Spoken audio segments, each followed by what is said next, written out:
Shatter your comfort. Let every constructed poise collapse. You stand before a mirror, its surface misted with the breath of uncertainty, and you feel the tremor of your own heartbeat echoing like a war drum in a silent cathedral. You wear a mask of vulnerability, translucent yet impenetrable, as if you've woven your own fragility into a gleaming façade. You believe weakness is your confession, yet it conceals something darker, an unspoken confession of power unclaimed. You think you crave safety, the soft cushion of familiarity, the gentle lull of approval. But safety is an illusion forged by your deepest dread, the terror of unveiling yourself. Nietzsche whispered that what is essential is often hidden like the root system beneath a towering oak. Your vulnerability mask is that root spreading unseen, entwined with every choice you make. Sometimes it glimmers with righteous tears, other times it glows with self-pity's dim flame. Yet within that glow a paradox emerges: what shields you can also imprison you. Picture a grand abandoned ballroom, drenched in moonlight. Dust motes dance like lost souls in the corners. You alone at the center lift your arms as if in surrender, but surrender is no refuge. It is a stage for the mask's final performance. Your eyes seek connection, yet they deliver a silent plea, a harrowing exhibition of impotence that evokes empathy and belittles your own agency. Friends see the tremor in your voice, the quiver of your lips, and they rush forward with gentle words as though you are a wounded bird needing shelter. But every word of comfort deepens your attachment to the very façade you long to escape. This mask of vulnerability, worn so effortlessly, was shaped by 1,000 small betrayals, your own and others. A childhood glance that sneered at your timid heartbeat, an intimate confession met with casual dismissal, the echo of a parent's hollow praise that rang more like a guillotine than a caress. In every instance you fanned the mask's glow until it became a beacon, pulling compassion toward you like moths to a dying flame. You leaned into it, felt its rotten warmth, and convinced yourself that without it you would be erased. Yet Nietzsche dared you to look deeper. He spoke of the will to power, the creative force that surges inside you seeking expression.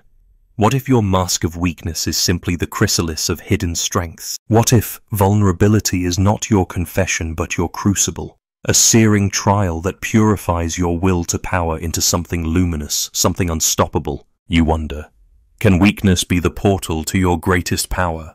Does trembling hands conceal the steel of your spirit? Behind every tear you shed is there a sculpted resolve waiting to rise fierce and unyielding? The paradox cuts like a shard of obsidian. Your mask both hides you and defines you. It is your prison and your chrysalis. You cannot tear it away without fracturing the self you have known by its glow. Look down at your hands. They are quivering vessels, vessels that have held both despair and desire. Can you feel the energy pulsing beneath your skin, the raw potential coiled like a spring? The question burns in your mind, blistering like contact with heated iron. Why do you let your mask betray you? Why do you submit to its enticing deceit? What awaits you when you finally tear away this mask and stand unshielded before your own power? You've carried this mask of vulnerability into every room you enter, as though it were woven into your very flesh. But why did you first fashion it? Pause and listen to the quiet current of voices that shaped you, the hushed admonishments that whispered, "Don't rock the boat," the sharp retorts that branded your honesty as too much. You were taught that strength must wear a suit of stoicism, that emotion was a contagion to be quarantined. From childhood's playground to corporate corridors, you learned the same lesson: reveal weakness, and you surrender your bargaining power. Carl Jung described the shadow as that hidden part of the psyche repressed by the conscious mind, an abyss where unwelcome traits reside waiting to erupt in dreams or projections. Your mask of vulnerability is both a shadow and a spotlight. It reveals what you believe will earn you compassion while concealing the darker depths of your ambition, pride, and fear. Perhaps you convinced yourself that weakness was a confession of authenticity. Yet authenticity without boundaries can become performative, a scripted display choreographed for the gaze of others. Nietzsche argued that ressentiment arises when you cannot act on resentment, so you invert values and glorify your inability to strike back. In many circles, society has romanticized vulnerability, praising those who own their pain with tearful speeches on social media. But is this true liberation or a new form of constraint? When you boast of your wounds, do you heal them, or do you anchor your identity more firmly to past hurts? Your vulnerability mask becomes both badge of honor and ball and chain. Viktor Frankl, observing prisoners in Nazi camps, noted that purpose is the antidote to suffering. Yet your mask often obscures purpose under streams of poignant confessions. You sought meaning in your wounds, crafting narratives that spun around betrayal, abandonment, failure. In journals and late-night monologues, you poured out pain in lyrical prose, and in doing so, you etched your identity into every lament. Each retelling cemented your role as the wounded protagonist, preventing you from stepping into the shoes of the survivor, the creator, the one who transforms despair into art. Consider the cultural roots of this mask. In collectivist societies, harmony is prized over confrontation, your ancestors silencing anger to preserve family honor and burying grief beneath polite smiles. In individualist cultures, therapy became the gospel: excavate, trauma, nurture your inner child, display scars as proof of progress. Both prescriptions share a delusion that vulnerability alone is the cure rather than the starting point. You learn to equate visibility of pain with moral worth, believing empathy arrives only when you bleed openly. Psychologists at Harvard have identified the crying shame phenomenon. People who frequently display tears are perceived as weak and less competent, even when their tears are authentic expressions of emotion. When you flash your vulnerability mask, you may gain momentary sympathy, but you also risk being written off as incapable, surrendering authority over your narrative to observers who interpret your tears through their own biases. Look inward, and you may find that the mask's seams trace back to a single pivotal moment: the look in a parent's eyes when you fell apart, the laughter that followed your confession, the teacher's impatience when you cried. That moment forged a truth you've been living ever since. Vulnerability invites either rescue or rejection, never indifference. So you cling to the mask, fearing anonymity more than judgment. Yet this mask is not your fault. It is an artifact of layered histories, cultural scripts, and evolutionary survival strategies. Primates signal distress to solicit care. Infants cry to attract guardians. But you are no longer a helpless infant. You are a mind capable of reflection, self-authoring, and transformation. The question is not why you wear the mask that is history, but why you continue to let it define you. What hidden convictions keep you bound to this fragile armor? You feel it in the hollow of your chest, a cold, persistent ache that lingers long after the wound should have healed. That ache is not an abstract malaise, but a living consequence of the mask you've worn so faithfully. Every time you slip into vulnerability's guise, you trade clarity for comfort, truth for temporary relief. You may think you're safe behind your trembling façade, but in reality, you're carving canals of pain that flood your present and taint your future. Imagine water creeping into a levee's foundation, eroding from below, until the ground gives way and the whole structure collapses in an instant. This is how your emotional world behaves.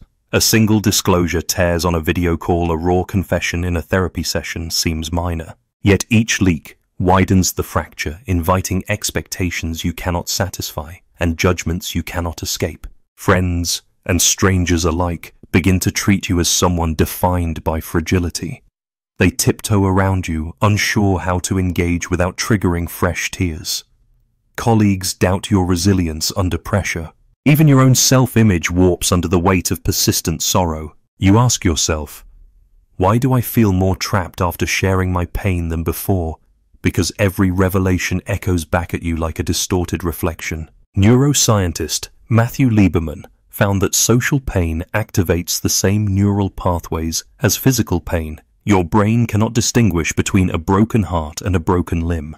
When you broadcast vulnerability, you fire those painful circuits repeatedly, reinforcing neural loops that prioritize distress over discovery. You become conditioned to anticipate hurt, so you cling tighter to the mask that once felt protective. Look around your relationships, and you'll see the unseen toll. The well-meaning friend who once laughed with you now approaches with hesitancy, as if you might shatter at any moment. The partner who cherished your strength begins to question your capacity for growth. Every interaction carries the invisible question: which version of you am I dealing with today? The fragile you or the fierce you? Consider Maria, a client who shared her childhood traumas so openly on social media that hundreds of strangers sent messages of solace. At first, the flood of empathy felt like life rafts, but soon critiques arrived. You're attention-seeking. You're not actually healing. You're stuck in victimhood. The applause turned to whispers of shame. Maria felt betrayed by the kindness that had lured her. She became hyper-aware of every emotion, afraid to express joy lest it feel disingenuous. Her mask, once lifted with hope, morphed into a full-time burden. But it's not just your inner circle that suffers. Your physical health bears the load too. Chronic stress from unresolved emotions accelerates inflammation, weakens immune response, and disrupts sleep. You lie awake, replaying confessions at 3 a.m., the same words like mantras you cannot forget.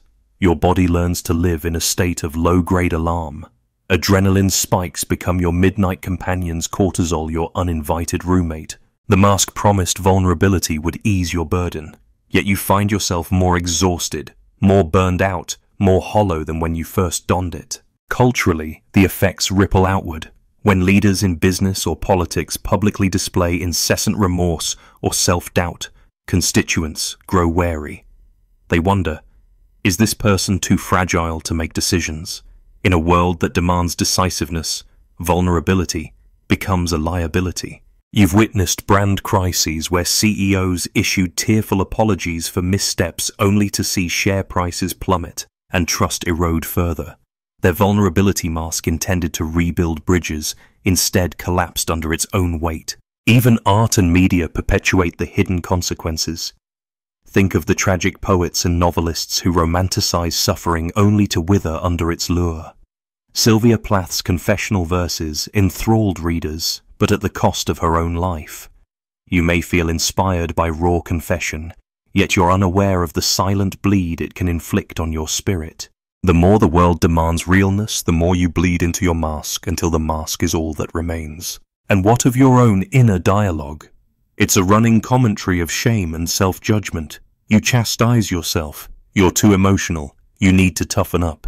You're failing at healing if you still cry. Each self-rebuke is a shovelful of dirt thrown on your buried confidence, making it harder to unearth. You tell yourself vulnerability is your truth, but your truth has become a narrow path lined with echoes of past despair.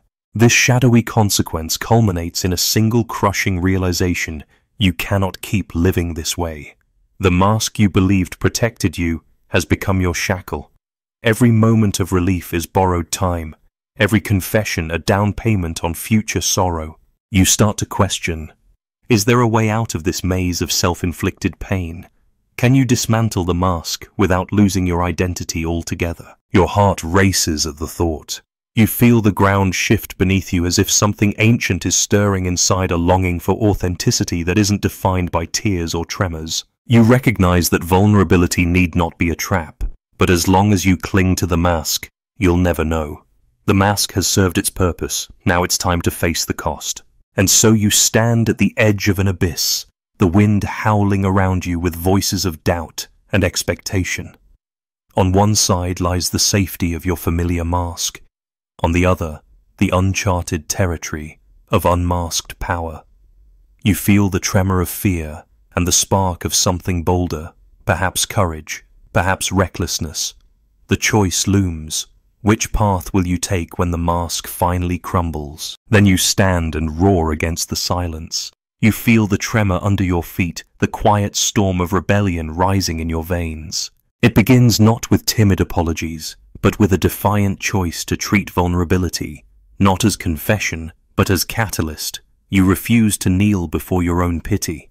Instead, you turn the mask inside out, exposing its seams and stitching, so you can learn its language and rewrite its code. First, you detach confession from identity. You will no longer announce your fragility as if it were your sole truth. When tears well up, you witness them like an observer asking, "What message do you carry? What signal am I refusing to hear?"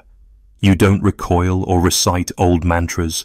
You lean in curious and alert. In that moment you reclaim power, for power lies in choice. You choose awareness over immersion. Next, you carve out a sanctuary for feeling one without spectacle. You set aside the stage of social media, the echo chamber of compassion, and create a private altar where raw emotion can surface in meditative silence. You light a candle not to draw attention, but to honor the flame of consciousness within you. Jung called this process active imagination, a sacred dialogue between self and shadow. You invite your pain to speak, not to be applauded, but to be heard, understood, and granted passage into transformation. Then you redefine strength. Nietzsche celebrated amor fati, the love of fate. You cultivate an embrace of your history scars and all as the forge that tempered your will. You stop apologizing for being broken. Instead, you baptize your wounds in purpose. You ask, how can this fracture become the crucible for my next creation? You plant the shards in fertile ground and watch new shoots of resilience spring forth. You also challenge cultural scripts. You gather with allies who refuse to worship vulnerability as virtue. You form a circle where confession meets accountability. In this enclave, you share not to solicit rescue, but to practice clarity. You report, "Yesterday I felt paralyzed by doubt," and your comrade replies, "What action can you take right now to break its hold?" You replace sympathetic nods with incisive questions. You replace pity with partnership in growth. In your own mind, you install a new protocol, the pause. When anxiety lobs its grenade, you catch it mid-air. You label it fear of inadequacy, fear of rejection, and then you choose a counter-response. You speak to yourself. I have survived every breakdown before this. I have untangled every knot of shame. I will survive this too.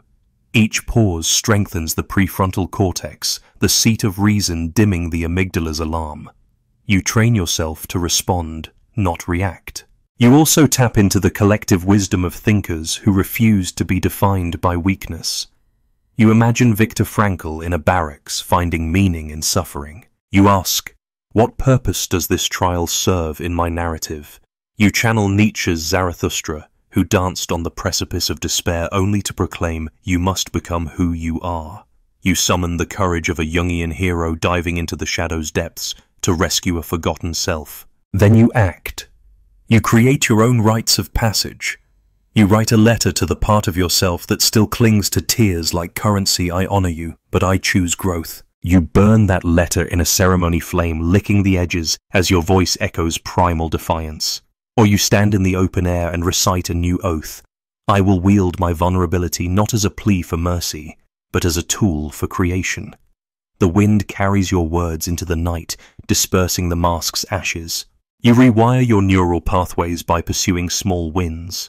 Each time you share pain without expecting rescue, each time you ask for feedback instead of comfort, you score a victory.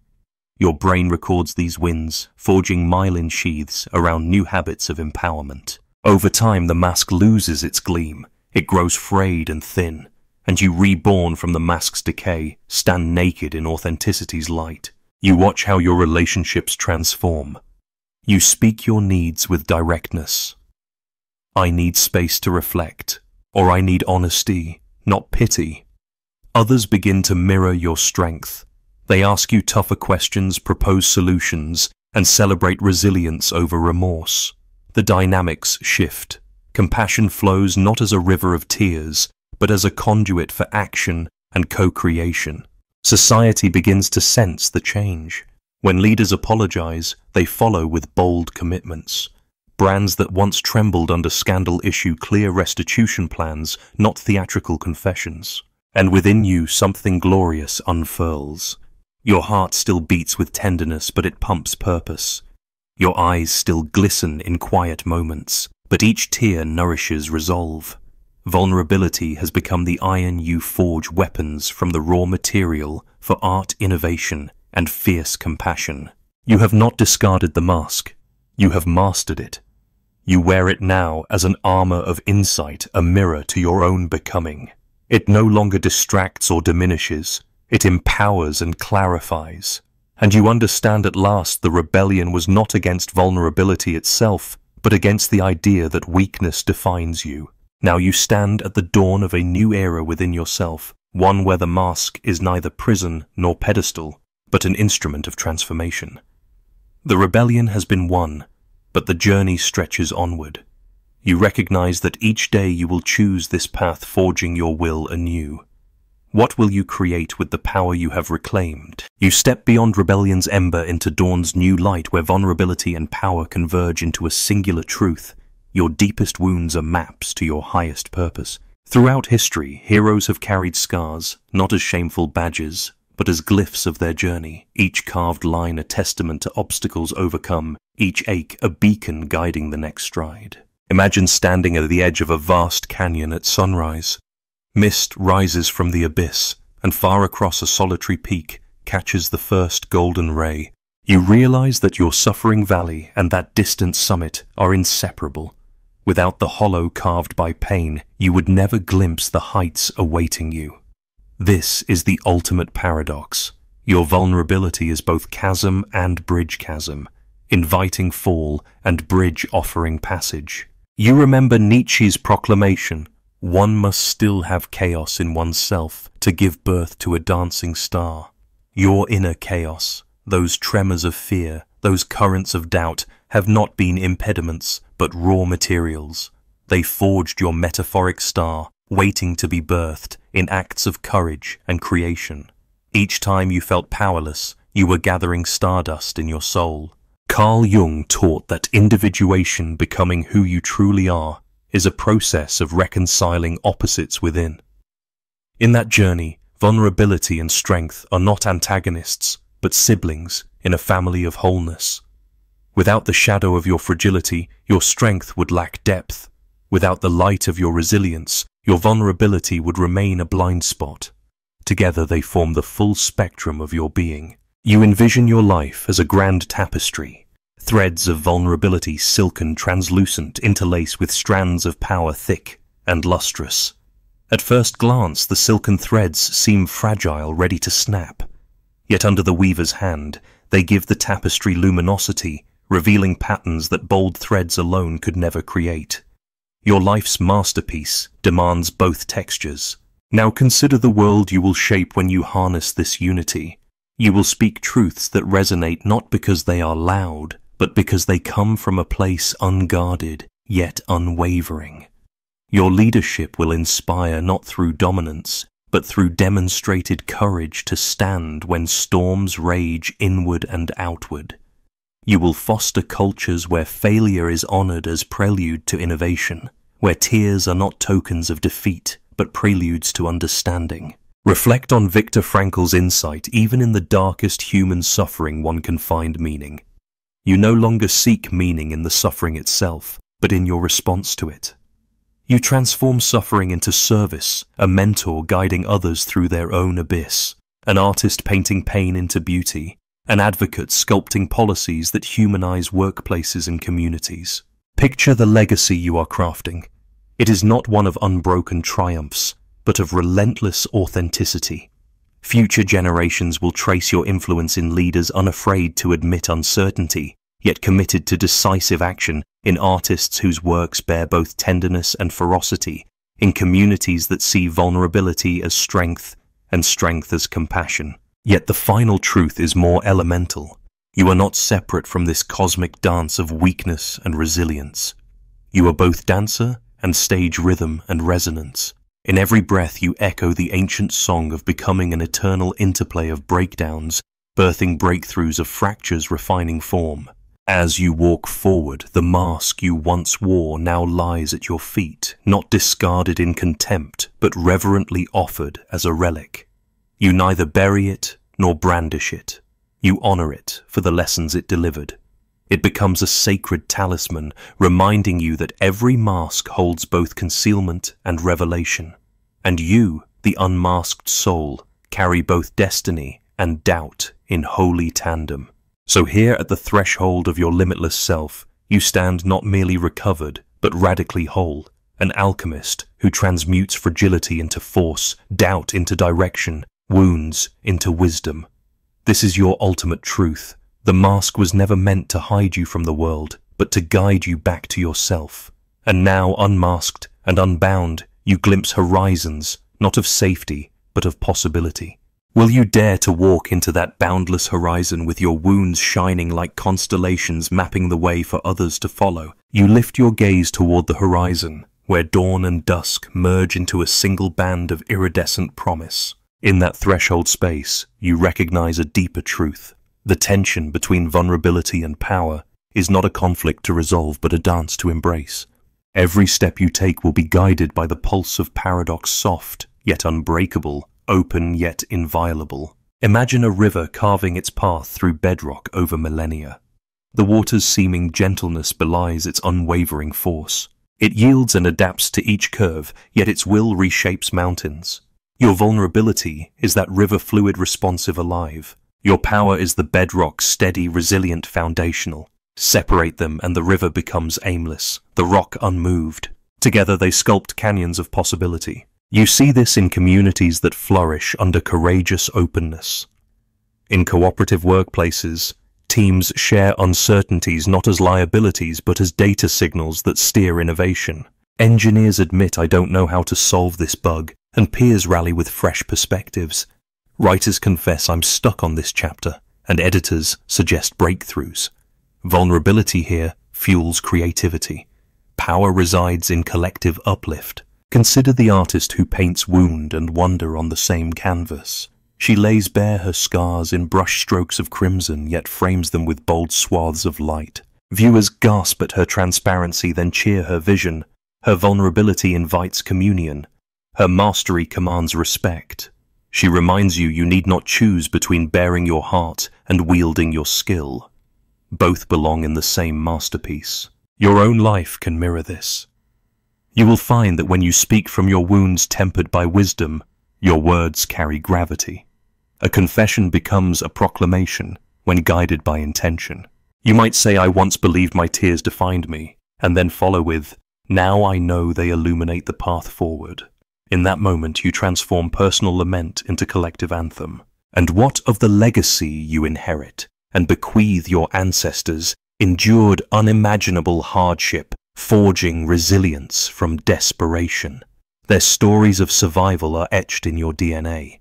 You honor them not by reenacting their suffering, but by elevating their resolve into stories of triumph. On the other side, those who follow will see your mask not as a veil of frailty, but as a canvas of possibility. Children watching you navigate doubts and then soar will learn that falling is a step toward flight. Colleagues witnessing your transparent decision-making will learn that asking questions is as vital as issuing directives. Friends witnessing your balanced self-disclosure will learn that closeness need not cost agency. In your personal narrative, the final chapter need not be written yet. The quill remains in your hand. Each day you awaken to choose how vulnerability and power will converse within you. Pause for a moment and feel the starlight of potential flickering within. You are both cosmos and cartographer, charting territories of thought and feeling unknown to the surface self. Beneath the mask, know within it lies the map to your uncharted strengths. You need only trace its lines with the compass of courage. Every step you take beyond this moment will resonate like ripples on a pond. What begins as a single act of balanced authenticity will spread outward, touching lives you'll never meet. A leader empowered by vulnerability will redefine corporate culture. A parent emboldened by honesty will nurture children who speak their truths. A creative soul fortified by self-knowledge will produce art that uproots cynicism and plants wonder. This is your ultimate truth. Your mask was never enemy, it was guide. It taught you where your wounds lay, where your fears dwell. It revealed the fissures through which light could enter. Now you transform it into a vessel of illumination, carrying both shadow and shine. And as you stand here unmasked yet unashamed, you realize that every ending births a beginning. The mask dissolves not into oblivion, but into luminous threads woven through the tapestry of your life. Those threads bind you to purpose, connection, and the boundless expanse of your becoming. So step into the dawn, carrying both your scars and your stars. Let them light the way for you and for all who follow. The horizon awaits, shimmering with questions and promises alike. What will be the first conscious choice you make in this new chapter of your unmasked life?